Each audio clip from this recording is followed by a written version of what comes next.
Hey, it is SoCal Bob. And one of the things that I think is so important is to be real, to be a real person. You've heard me talk about, let's go. I mean, yeah, sometimes that's kind of cool, let's go, and laughing and being giggly and all, Mr. and Mrs. Sprite, But is that where Jesus is? No. It's a lie of the devil. And the problem with that lie is that unless you're all giddy and syrupy and just falling over yourself with then you think that somehow that God's not near. Well, just heard this again. God is near the brokenhearted. And I'm brokenhearted today. The reason, I don't need to get into all the reason. I mean, that's a whole nother thing, and I have people I talk to about those kind of things. But I'm feeling really, really brokenhearted today. And I just want to weep and cry and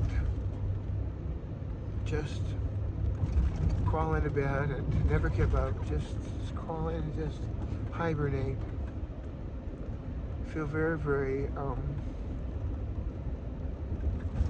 much alone and tired, worn out. It's not about work. It's not because I work so much, or it's just a lot of different things, and people think I'm Mr. Invincible. And I am pretty invincible. I'm pretty...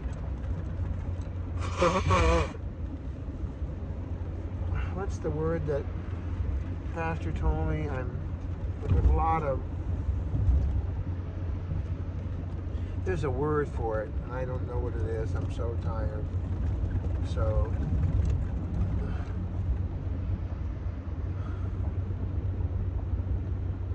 But I want you to know that I don't feel like God's far away. I've said this before, I'll say it again. I think that when we're at our weakest, that the Lord can show His strength. I often find it very comedic and farcical. God has a good sense of humor, The devil thought that he had licked Jesus. I got him. He's on the cross. He just cried out, it's finished. We got him, boys. And they're high-fiving all around the fire. And then it turns out that Jesus goes and he's got the keys of hell and death. Because there was a deeper truth that Satan didn't know about. That if anyone were to lay down his life for another, that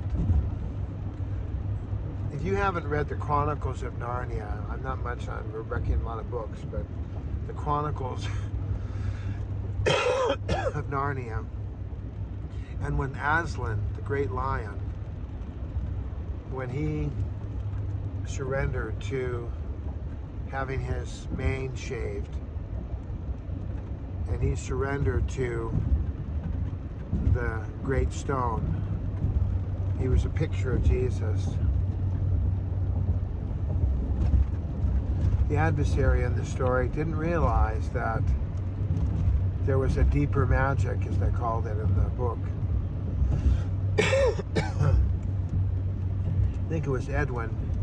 He had betrayed, and his life belonged to the adversary. But Aslan said that he'll take his place, which is what Jesus said. And when Jesus took his place, when Aslan took his place, Edwin, that he released a deeper magic, that whoever surrenders his life for another, his life will not be taken forever. He will be all right. So today, as I'm weepy and I'm sad and I'm tired and I don't have the old zip, Come on, Bob, cheer up, yeah. No, I don't feel it. I'm just feeling very sad and upset and picked on, and and there's reasons, like I say, but there's nothing you can do about it. And I talked to one of my dearest friends. Thank you. And I told this friend, I said, thanks for listening. I don't expect you to have an answer. I don't expect you to solve this, but I appreciate your kindness. I appreciate your respect. I appreciate your listening. I appreciate the fact that you give me the best hug. And I love you, and God bless you. And so, if there's people in your life that you haven't heard from, reach out and say hi. And let's not leave any sheep out in the cold. Jesus said he's going to leave the one and find the one and leave the 99. He needs you to help. Let's go out and look for that one. Amen.